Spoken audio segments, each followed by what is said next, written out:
وبشرى للمؤمنين ولم يجعل له عوجا أشهد أن لا إله إلا الله وحده لا شريك له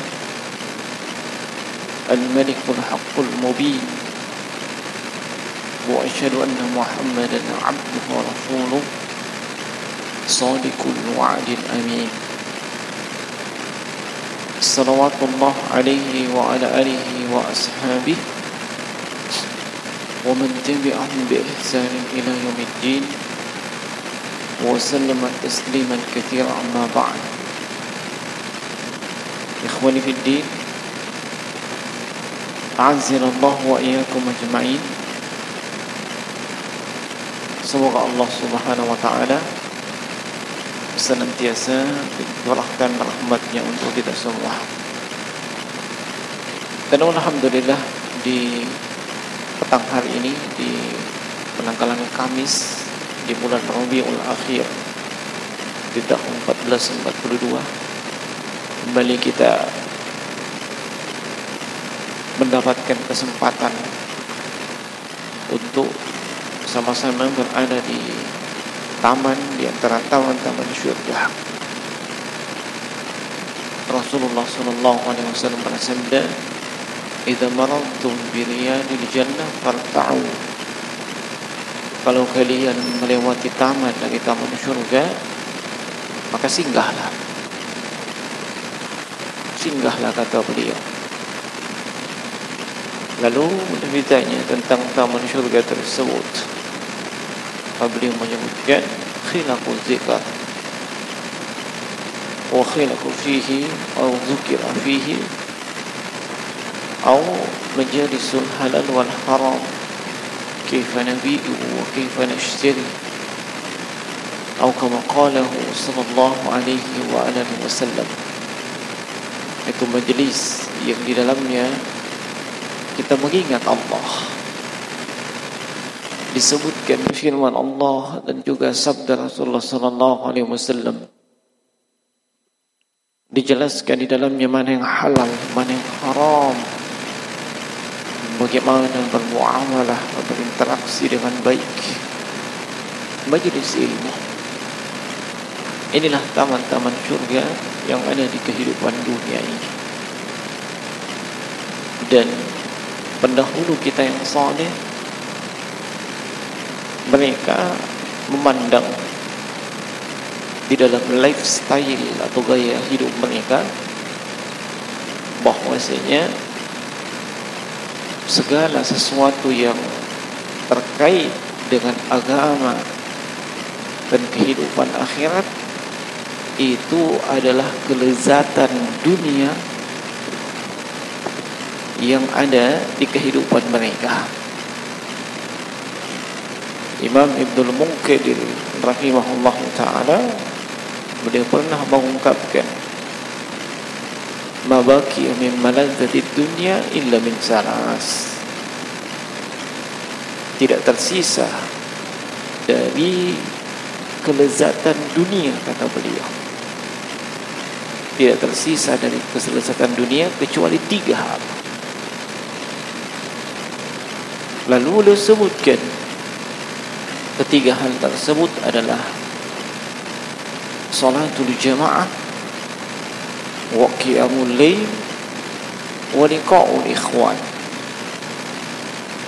Salat berjamaah. Yang kedua adalah qiyamul lail, salat di penghujung malam. Dan yang ketiga adalah bertemu, bersuah dengan kawan, teman seiman dan seaqidah. Kalau kita perhatikan kelezatan dunia yang boleh sebutkan, semuanya terkait dengan agama dan akhirat. Padahal kita tahu kelezatan dunia banyak. Di sana ada tahta, di sana ada harta, dan di sana ada wanita. Tapi mereka menganggap kelezatan dunia tersebut hanya pada hal-hal yang bisa mendekatkan diri kepada Allah Subhanahu wa taala. Nah, Olehnya, ya, ketika kita mendapatkan peluang dan kesempatan untuk mendekatkan diri kepada Allah, bersyukurlah. Syukuri hal tersebut, manfaatkan semaksimal mungkin. Kita mungkin tidak ada kesempatan di momen berikutnya untuk hal tersebut. Kemudian sebelum lanjut, kita akan belajar atau mempelajari tafsir dari surah Al-Baqarah, dan kita sudah sampai di ayat yang ke 94 ya. Nah, tapi sebelumnya saya cuma ingin mengingatkan kembali. Nah, mungkin agak lupa dengan di antara adab dan etika berada di majelis ilmu. Nah, dan itu kita ambil dari hadis Umar bin Khattab. Hadis Jibril. Ketika Jibril datang bertemu dengan Rasulullah sallallahu alaihi wasallam dalam bentuk atau rupa manusia. Beliau datang bertanya, menimba ilmu kepada Nabi tentang iman, Islam dan ihsan. Nah, dan ketika beliau datang, beliau tidak mencari tempat yang jauh dari Nabi. Tidak mencari tempat yang jauh dari Nabi. Bahkan beliau sangat dekat, mendekatkan diri kepada Nabi sallallahu alaihi wasallam. Artinya maka, ya harus mati dulu.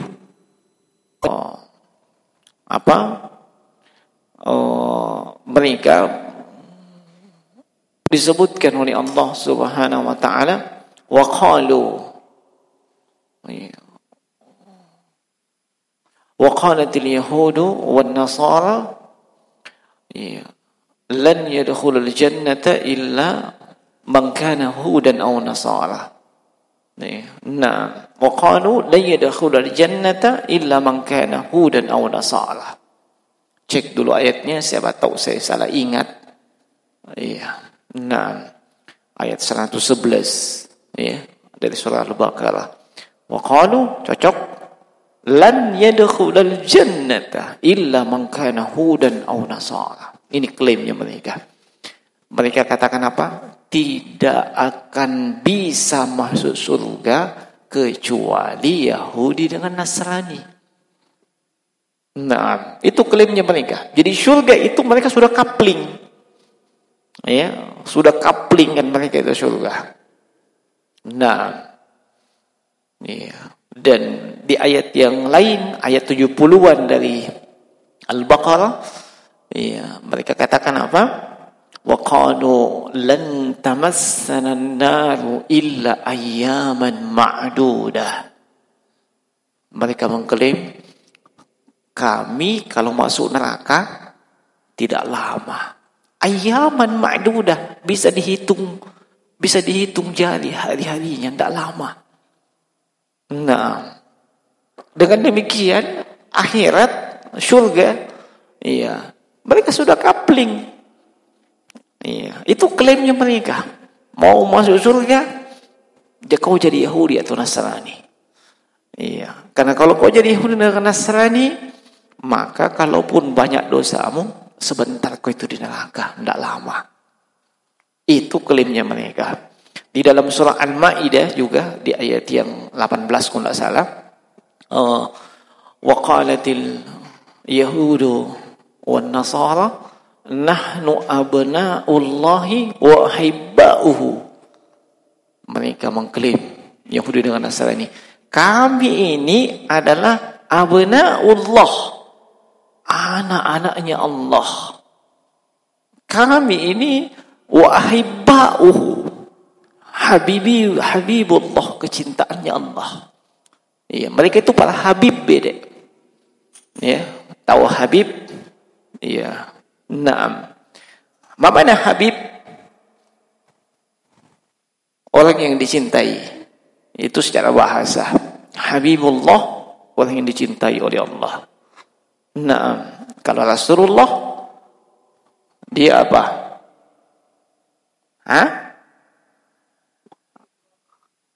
Rasulullah Khalilullah. Itu bentuk perendahan. Kalau antum bilang Rasulullah Habibullah. Habibullah derajatnya di bawah. Khalilullah Rasulullah. Hanya dua manusia yang dikatakan Khalilullah. Ibrahim alaihissalam dengan beliau. Wattakhadallahu khalila.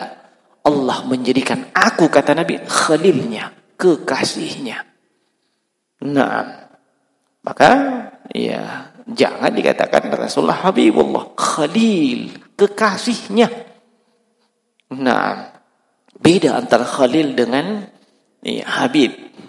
Nah, jemaah sekalian, mereka mengklaim mereka ini adalah orang yang dicintai oleh Allah, anak-anaknya Allah. Ya.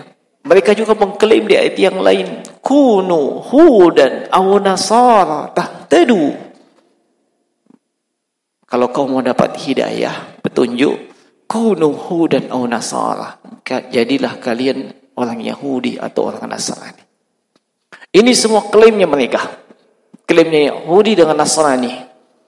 Kalau mereka mau bantah, tidak bisa. Sebab yang menyebutkan itu Allah dalam Al-Quran. Dan tidak mungkin kedustaan disandarkan kepada Allah. Nah, itu klaimnya mereka. Nah, jemaah sekalian, di antara kaidah hukum dalam syariat Islam, kalau ada yang menuduh, ada yang mengklaim, maka dia mesti mendatangkan bukti. Dan orang yang membantah tersebut, dia mesti bersumpah. Ini adalah berasal dari hadits Abdullah bin Abbas radhiyallahu ta'ala anhuma. Rasulullah sallallahu alaihi wasallam bersabda, al-bayyinatu 'alal mudda'i wal yaminu 'ala man ankara. Orang yang menuduh atau orang yang mengklaim, al-bayyinah, datangkan buktimu. Perlihatkan buktimu. Nah, wal yamin 'ala man ankara. Orang yang membantah tuduhan tersebut, membantah klaim tersebut, silahkan bersumpah. Iya. Ini kaidah dalam masalah hukum dalam Islam. Nah, dan sepakat para ulama, al-bayyinah, bukti di situ adalah saksi. Iya. Kau mengklaim sesuatu atau menuduh, datangkan buktimu, datangkan saksimu.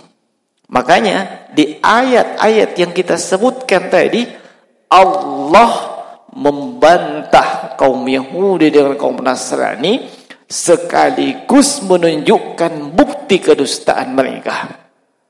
Iya, contoh ayat 111 tadi. Wa qalu la yadkhulul jannata illa man kana hudan aw nasara. Mereka mengklaim tidak akan masuk surga kecuali Yahudi atau Nasrani. Apa bunyi ayat setelahnya? Qul hatu burhanakum. Iya, katakan wahai Muhammad kepada mereka, datangkan buktimu. Iya, kalau kalian benar. Iya.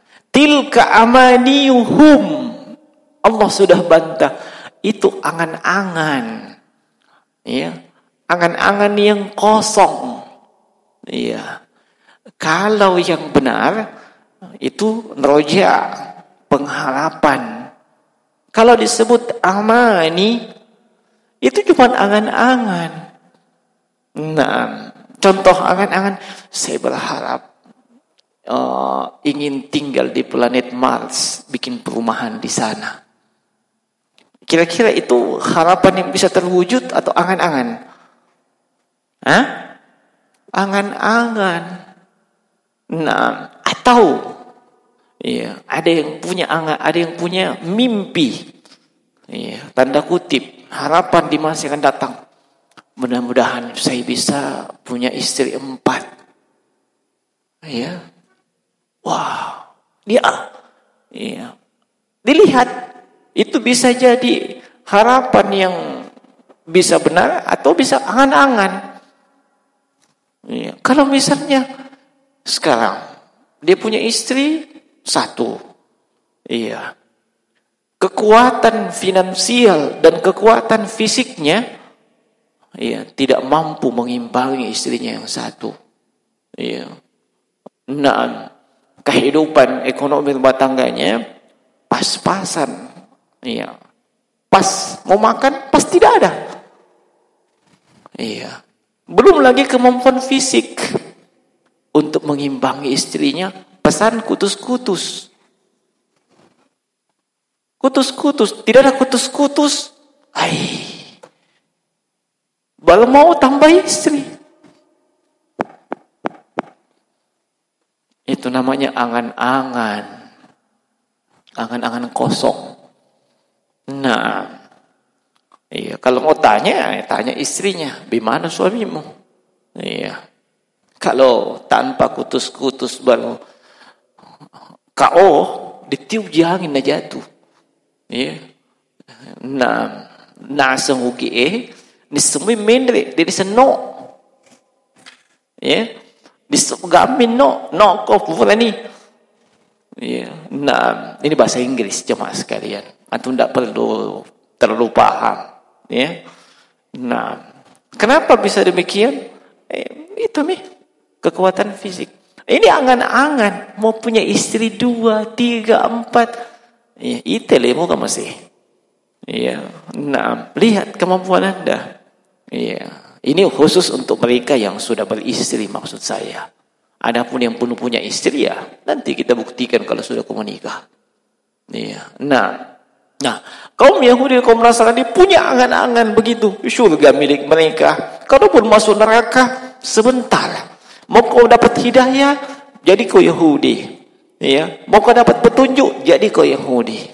Iya. Nah, itu angan-angan. Ya, sebab kenapa? Tidak ada bukti. Nah, di sini di ayat ini Allah meminta bukti tersebut. Iya, melalui lisan Rasulullah, "Fatamanna'ul maut in kuntum shadiqin." Kalau memang akhirat, surga milik kalian, silakan Anda berharap mati. Ya, mau dilihat, mau betul kau mati apa tidak? Sebab untuk dapat surga itu harus mati dulu. Iya. Bagaimana caranya ke surga tidak mau mati? Nah, kita harus melalui mati, alam barzah. Alam barzah, alam kubur, pintu gerbang menuju akhirat. Surga di mana? Di dunia itu di akhirat. Di akhirat. Jadi kita mesti mati dulu. Kalau mau ke surga, bahkan ke neraka harus mati dulu. Allah minta kalau memang mereka benar, iya, surga milik mereka, silahkan kalian mati. Iya.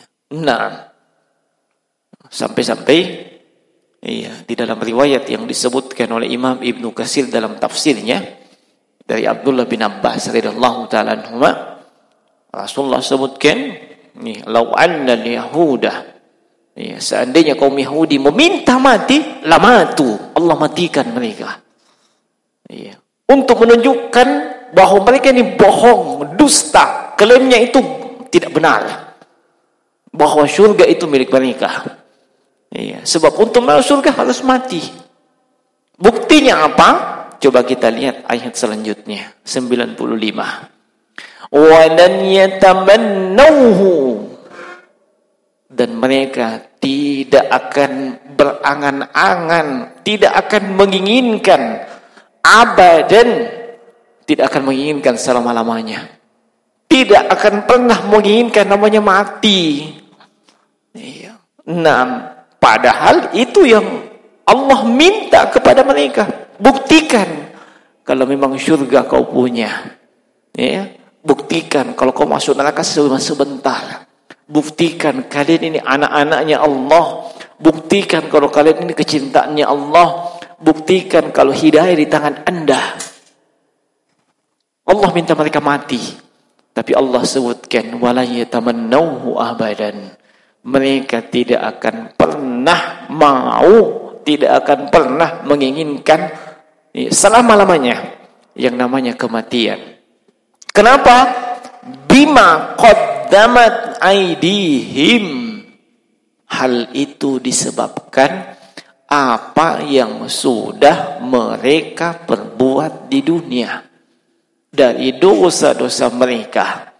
Naam, wallahu alimun bizzalimin, dan Allah Maha tahu siapa yang zalim. Nah, jemaah sekalian rahimani ya wa rahimakumullah. Dari ayat ini kita mendapatkan sejumlah pelajaran sebagaimana yang disebutkan oleh Syekh Muhammad Ibn Shalih Al-Utsaimin rahmatullah alaih.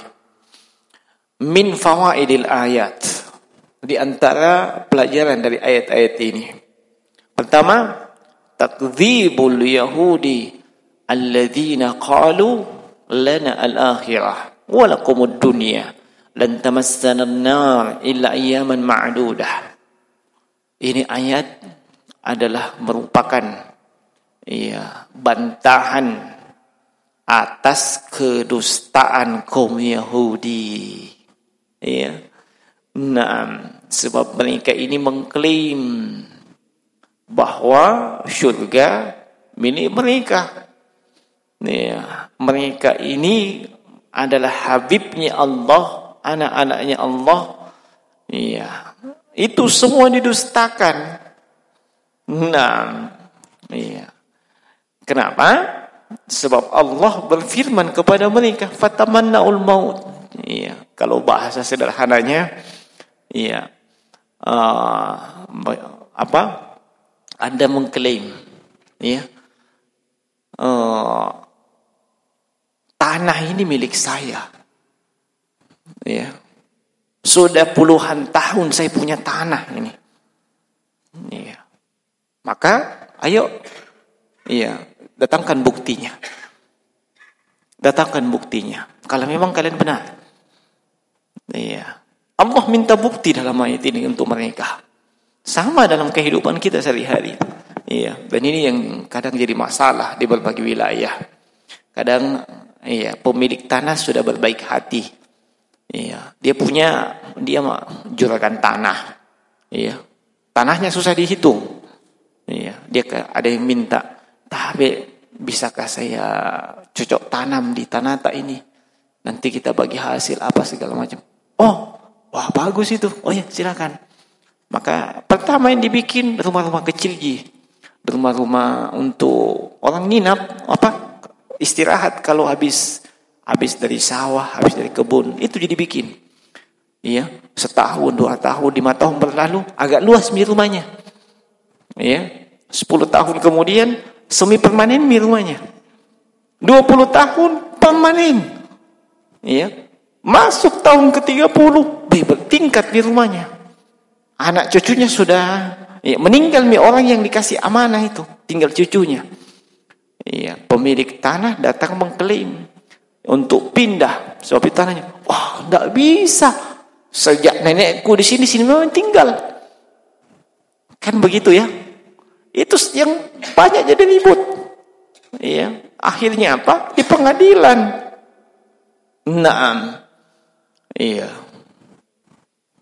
Al-bayyinatu 'alal mudda'i kaidahnya. Ia mengklaim, silahkan datangkan bukti. Dan biasanya mereka kalah. Kecuali kalau mereka melakukan tindakan anarkis. Yang menyentuh tanah kami harus mati. Darah akan mengalir. Terjadi pertumpahan darah. Itu yang biasa kita lihat. Padahal dia tidak punya hak. Sudah berbuat hati pemilik tanah. Silahkan olah tanahnya. Makanya ini pelajaran jemaah sekalian. Kadang kita memberikan kepercayaan kepada orang, kasih batas waktu. Dia mau mengolah silahkan, setahun 2 tahun silahkan, tapi jangan bikin apa-apa di situ selain mengolah. Coba risikonya itu. Belum lagi kalau sudah ada rumah permanen, anaknya menikah, bikinkan rumah lagi sebelahnya. Anaknya menikah ini punya cucu besar, bikinkan lagi rumah sebelahnya. Kompleks keluarga. Padahal Iya. Itu hanya amanah sementara dari sang pemilik tanah untuk ambil hasil dari tanah tersebut. Maka yang menang siapa? Yang menang yang punya bayyinah, yang punya bukti. Iya. Nah, ini kaum Yahudi. Iya. Nah, mereka mengklaim surga. Apa buktinya? Gak ada. Bahkan Nabi SAW dengan tegas itu menyatakan, ma min hadhil ummah Yahudiyun kana wala nasraniyun walam yu'min bima ji'tu bihi illa kana min ashabin nar. Tidak ada satupun manusia dari kalangan umat ini, baik itu umat beliau kita maupun Yahudi ataupun Nasrani, yang kalau mereka tidak beriman dengan apa yang dibawa oleh Rasulullah, illa kana min ashabin nar, kecuali pasti dia adalah penghuni neraka. Ini menunjukkan ya bahwasanya kaum Yahudi dan kaum Nasrani yaitu mereka kafir. Nah, kenapa? Ashabin nar. Iya. Ashabin nar itu berbeda dengan penyebutan selainnya. Iya. Ketika penyebutan ashabin nar itu kalau bukan musyrik, kafir. Sebab mereka akan menempati neraka, tidak ada harapan keluar. Tidak ada harapan keluar.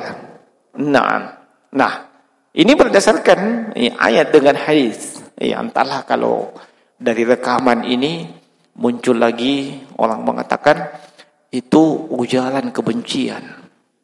Mudah-mudahan ya tidak ada. Atau masuk delik ujaran kebencian ini. Mana Pak Ahmad? Nah, saya tidak membenci siapapun. Ya, saya tidak membenci siapapun. Yang kita ungkapkan ini apa yang datang dari Rasulullah dan itu menjadi keyakinan kita. Islam itu agama yang paling toleransi.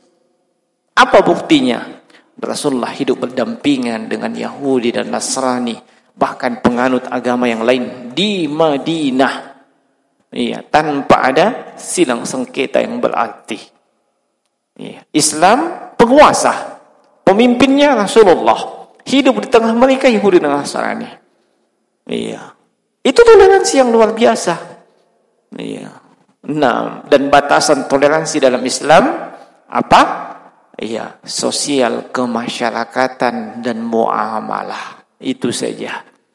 Iya. Tidak boleh masuk di ranah ibadah. Tidak boleh masuk di ranah agama. Tidak boleh.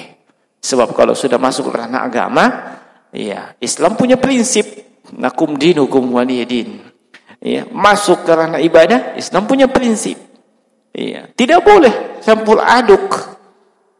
Termasuk nanti ini menjelang akhir tahun.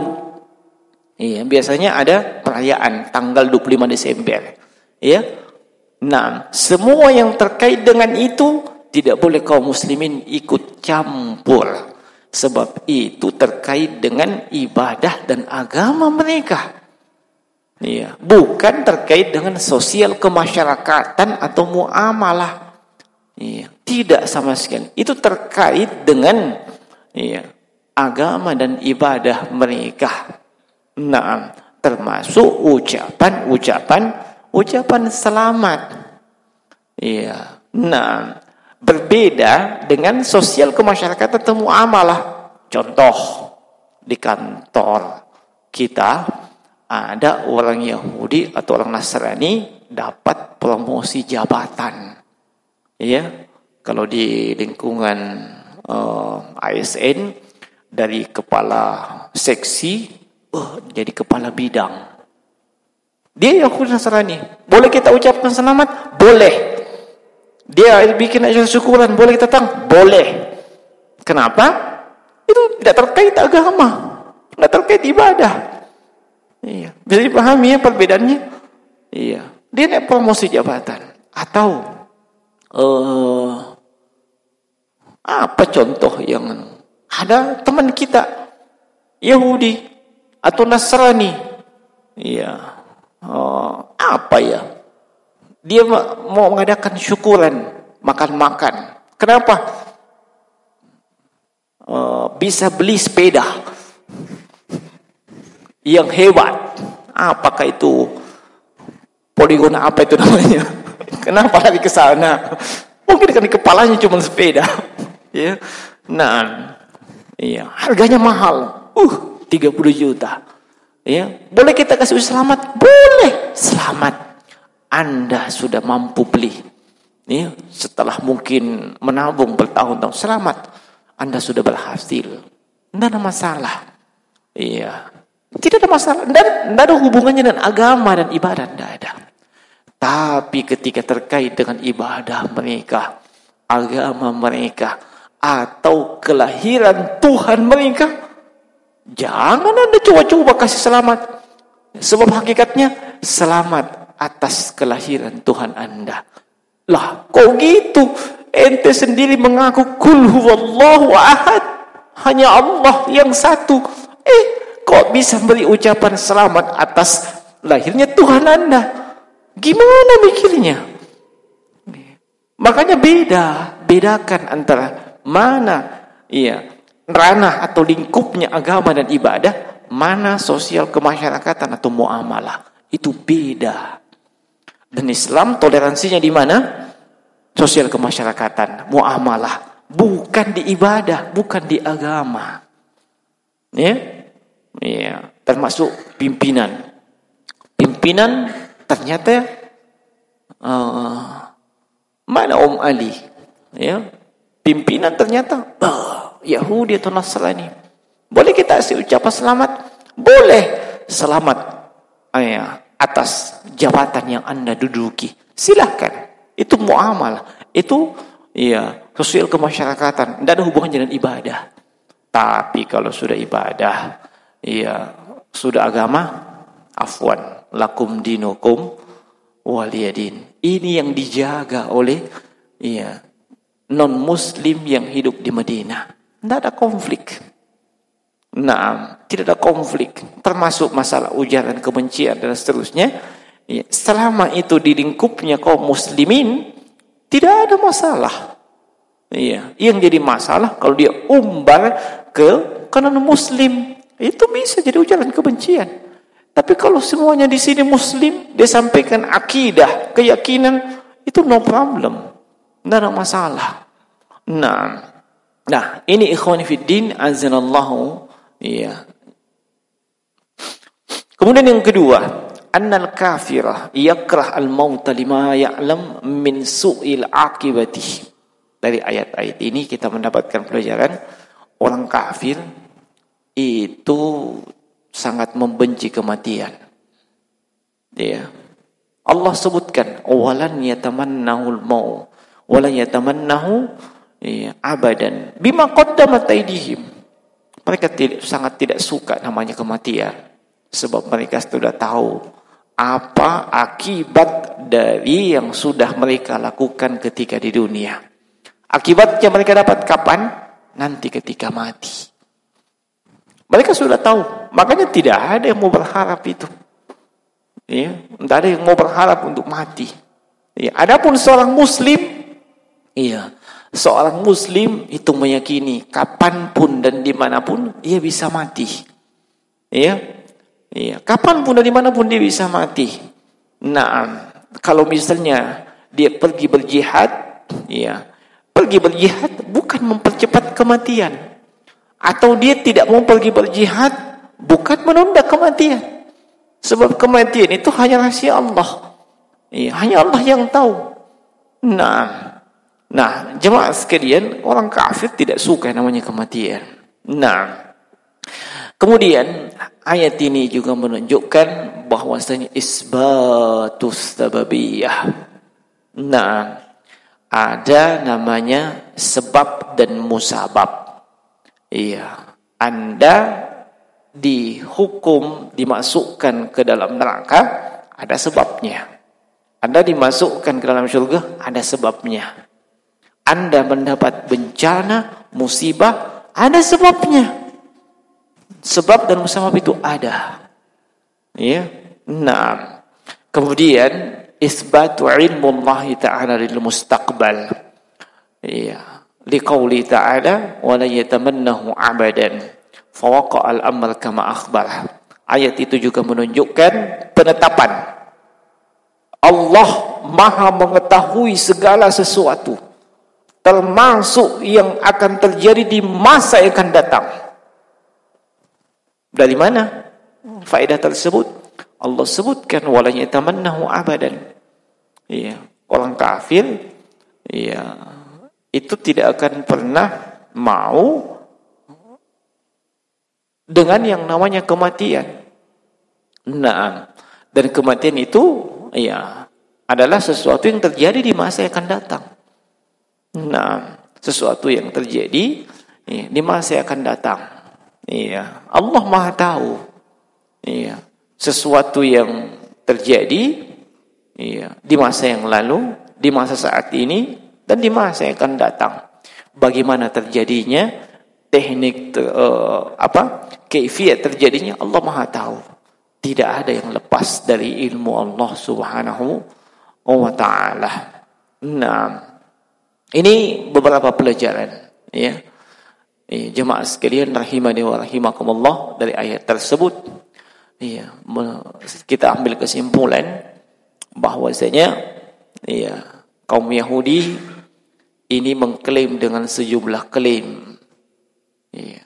Namun semua klaim tersebut dibantah oleh Al-Qur'an. Nah, dibantah oleh Al-Qur'an. Kaum Yahudi Muslim di zamannya Nabi Musa. Di zamannya Nabi Musa. Kaum Nasrani Muslim di zamannya Nabi Isa. Nah, setelah itu datang Rasulullah, mereka wajib beriman kepada Rasulullah. Kalau tidak, iya, keyakinan kita sebagai Muslim, mereka ini di luar Islam. Mereka ini di luar daripada Islam. Ini jemaah sekalian beberapa pelajaran yang sempat kita sebutkan di kesempatan ini, dan mudah-mudahan bermanfaat dan yang benar hanya datang dari sisi Allah Subhanahu wa taala. Ya, subhanakallahumma bihamdik asyhadu an la ilaha illa anta astaghfiruka wa atubu ilaik. Assalamualaikum warahmatullahi wabarakatuh.